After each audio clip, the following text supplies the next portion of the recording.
Assalamualaikum warahmatullahi wabarakatuh. Kawan-kawan sekalian, Alhamdulillah Allah Ta'ala bagi kesihatan lagi. Jadi kawan-kawan semua, saya pesan tolonglah semua kawan-kawan berada di rumah masing-masing. Jangan keluar rumah kalau tidak penting. Kita bukan takut mati, kita bukan takut penyakit ni datang kat kita. Kita takut kita penyebab orang lain dapat penyakit. Tuan-tuan bersabar. Dalam masa 14 hari ni, ahli keluarga kita semua duduk dalam rumah. Sekiranya dalam keluarga kita ni ada yang positif, memudahkan pihak KKM untuk kuarantinkan keluarga kita saja.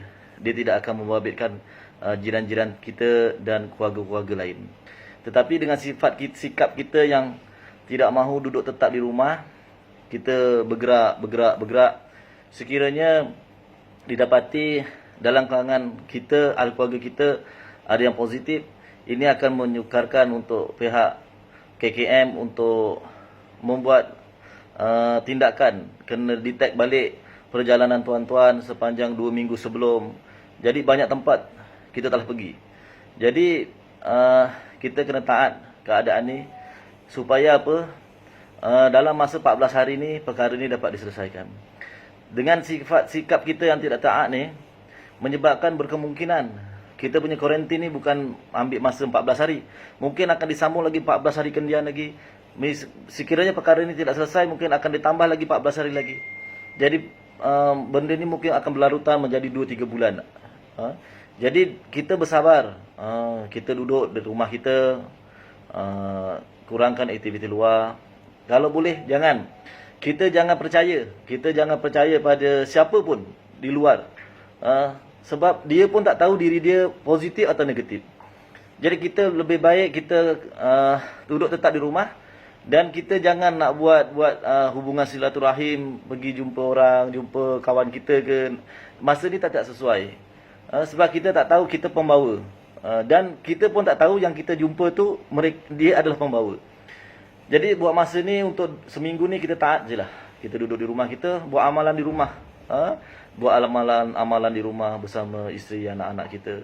Sebab kita tak tahu kita pembawa ataupun orang yang kita jumpa dia pembawa.